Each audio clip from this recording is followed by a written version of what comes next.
Ya jadinya nangis, boleh meninggal, terus bunuh diri gitu-gitu kan.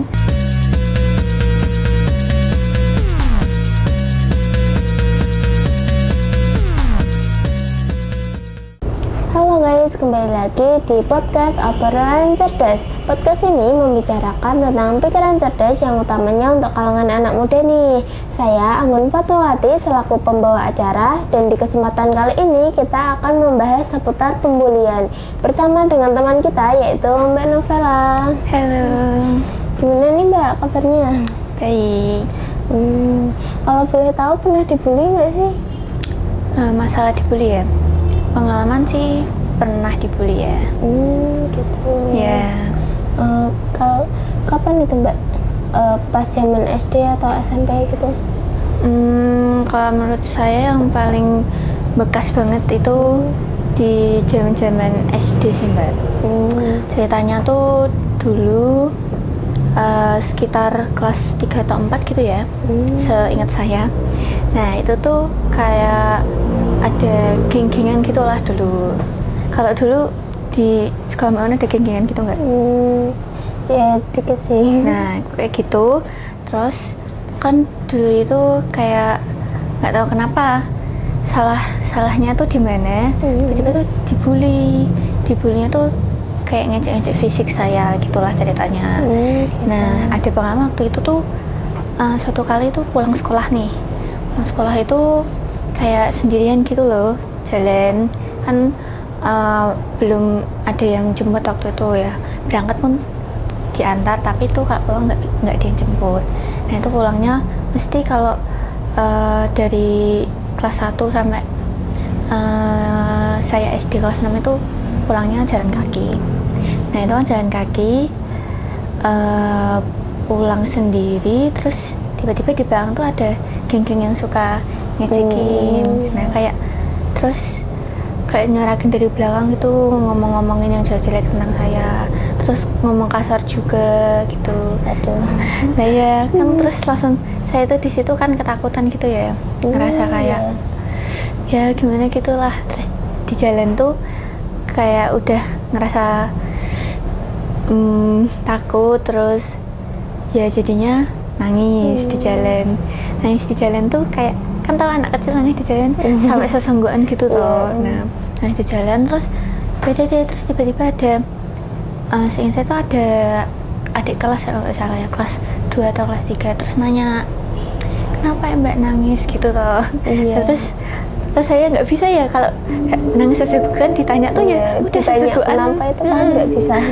sesegukan gitu aja, nggak jawab sama sekali. Terus aku sambil nangis sambil jalan gitu. Nah terus ada itu ibu-ibu gitu ya kan nanya kenapa kok nangis gitu ya. Nah terus kayak aku bisa jawab tapi sambil sesegukan.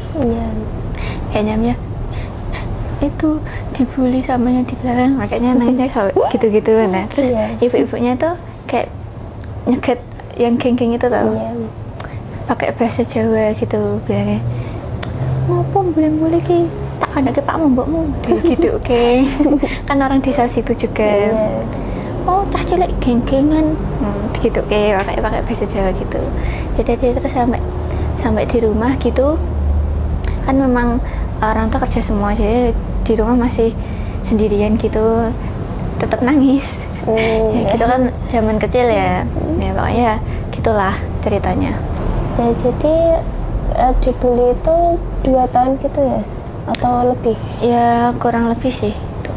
Waktu zaman SD itu gitu. Nah selama 2 tahun itu ada pengalaman yang lebih sakit gak sih dibanding itu? Pengalaman lebih sakit atau itu yang udah paling sakit? Itu yang paling sakit sih waktu SD itu, yang benar-benar sampai kayak benar-benar bekas banget itu.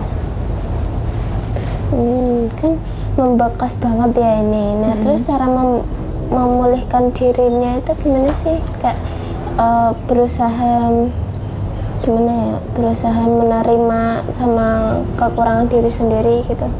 Kalau dulu coba-coba kayak keluar dari zona nyaman gitulah ceritanya. Apa ya, kayak berusaha bergaul gitu sama temen, pokoknya kayak harus bisa bergaul lah gitu supaya nggak jadi orang yang benar-benar pendiam gitu. Memang kalau dia jadi orang yang pendiam tuh emang susah untuk bergaul sih, bener, tapi kayak berusaha gitu. Terus juga ikut kayak komunitas-komunitas gitu. Itu pun kayak awalnya nggak ikut sendiri, diajak. Nah sebenarnya tuh awalnya diajak dulu, lah baru berpikir oh iya ya ikut aja supaya bisa ngembangin diri gitu, pokoknya gitulah. Nah waktu itu juga lihat-lihat apa ya, kayak sosial media gitu tentang pembulian gitu. Terus ada di sekolah waktu itu ada edukasi tentang pembulian, terus tentang bagaimana cara memulihkan seseorang yang udah dibully, pernah punya trauma dibully. Nah belajar dari situ sih, ada edukasi dari sekolah juga, itu juga penting. Ya itu paling penting banget sih. Berarti perubahan yang dibuat sama Mbak Novela ini keluar dari zona nyaman dan melakukan aktivitas gitu ya. Makanya kayak harus bisa bergaul gitulah, mau masuk ke komunitas gitu supaya bisa ngembangin diri gitu. Jangan kayak bener-bener menyendiri, menutup diri banget gitu, jangan. Wah nanti kayak nggak bagus buat diri kita sendiri kan, nyimpen mendem sendiri itu malah sakit nanti jadinya. Sakit banget. Ya kayak gitulah. Nah Mbak Novela ini pernah nggak sih melakukan perubahan fisik atau perubahan apa gitu untuk membalas dendam ke pembuli? Kalau perubahan fisik sebenarnya awalnya nggak mikir-mikir banget sih, karena kan ya udahlah apa adanya aja, daripada kita yang FOMO malah kita yang susah sendiri kan. Nah perubahan-perubahan yang saya buat itu ya yang simpel-simpel aja, kayak rajin ibadah aja, itu kayak ngebuat lebih tenang kalau menurut saya. Lebih rajin ibadah, terus kayak rajin aja kayak ikut komunitas gitu, kalau ada yang ngajak ikut aja gitulah pokoknya. Gitu. Nah ini menurut Mbak Novela ini kalau pembulian itu berpengaruh nggak sih di prestasi akademik? Kalau pengalaman sih kan karena dulu SD ya itu pernah dibully, berpengaruh sih, kayak minat belajarnya itu jadi berkurang. Kayak jadi berpikir gini, buat apa belajar kalau sering dibully, nah gitu loh. Nah jadinya ya ada pengaruh sih gitu. Gitu. Oke. Nah pernah nggak sih orang lain atau orang di sekitar Mbak Novela itu nggak peduli sama pembulian? Dulu sih ada, tapi karena sekarang apa ya, banyak sekali di media sosial berita-berita yang maraknya pembulian, terus sampai membuat yang dibully meninggal, terus pembulian yang sampai apa ya, yang dibully itu bunuh diri gitu kan, jadi kayak hal yang benar-benar menakutkan gitu loh. Sampai cuma karena pembulian aja ngebuat nyawa hilang gitu kan. Jadinya kalau hari-hari ini sih menurut saya nggak pada cuek sih, mesti pada peduli sama hal-hal yang kayak tentang pembulian gitu. Nah kok Mbak Novela ini pas tahu kalau ada orang yang nggak peduli sama pembulian itu perasaannya gimana? Kayak ya gimana ya, kok nggak peka banget kalau nggak ada rasa-rasa empati percaya sama yang namanya pembulian itu, malah apa ya, berpengaruh besar loh sama masa depan seseorang ya. Karena kan trauma juga. Trauma itu pun akan apa ya, membuat mereka terkendala, apalagi tentang mental mereka pun jadi kena banget itu. Itulah. Nah, Mbak Novela kan ini sering dibully ya, pernah dibully juga. Pernah. Nah, pernah nggak sih lihat orang lain itu dibully? Dibully ya pernah, tapi ya pembuliannya tuh kebanyakan lewat kata-kata gitu loh. Enggak yang terlalu fisik itu, enggak.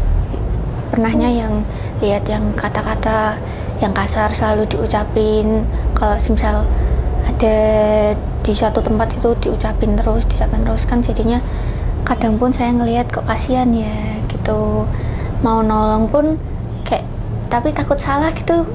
Pernah, tapi pernah juga kayak deketin orang yang dibully itu, bilang kayak gak usah dengerin omongan mereka, kayak ya udah kamu mikirin diri kamu sendiri aja, kamu upgrade diri kamu aja, kamu kayak peduli sama dirimu aja, nggak usah peduliin omongan orang lain gitu sih. Dulu pernah gitu. ya. Pesan untuk orang yang dibully apa nih? Pesan untuk orang yang dibully ya semangat aja, jangan kayak kamu terpacu sama omongan orang-orang yang jelek-jelek tentang kamu harus bisa upgrade diri supaya kamu betul nunjukin, buktiin ke orang yang pernah ngebully kalian tuh bahwa kamu tuh bisa lebih, tapi lebihnya dalam hal yang positif gitu loh. Gitu Ya. Untuk harapannya mengatasi bullying ini apa? Mengatasi bully ya di sekolah sih harusnya udah dari sekolah nih ya, dari jenjang manapun, SD, SMP, SMK, SMA, itu tuh harus kayak ada suatu kegiatan yang namanya edukasi bullying. Nah itu tuh sangat penting banget buat kayak ngasih tahu ke murid-murid, anak-anak muda gitu kan, harus bisa ngerti pembulian itu ada dampak apa aja, terus nanti jadinya orang yang dibully itu punya trauma kayak apa. Jadi kan supaya mereka tuh bisa ngerti, jadinya mereka harus juga berhati-hati sama ucapan mereka. Kan kita juga nggak tahu mental seseorang, kita nggak tahu latar belakang seseorang kayak gimana, latar belakang keluarga, latar belakang kehidupan mereka. Kan kita kan nggak tahu, misal nih kita kayak ngejudge mereka, ngomong kayak ih kok jelek banget ya gini-gini, nggak pernah mandi ya gini-gini. Nah itu kan kayak jadi yang misalnya mentalnya nggak kuat gitu ya, pasti langsung kayak berpikir ih kok gini banget ya gitu, masa sampai pasti bekas banget sama orang yang benar-benar mentalnya beda sama yang kita. Misal yang ngomongin yang bully itu kan pasti mentalnya beda ya. Nah makanya gitulah. Itu saja yang saya tanyakan ke Mbak Novel. Terima kasih untuk Mbak Novel yang sudah berkenan menceritakan pengalamannya untuk kita semua. Terima kasih juga untuk penonton yang sudah menonton sampai akhir. Sampai jumpa. Dadah.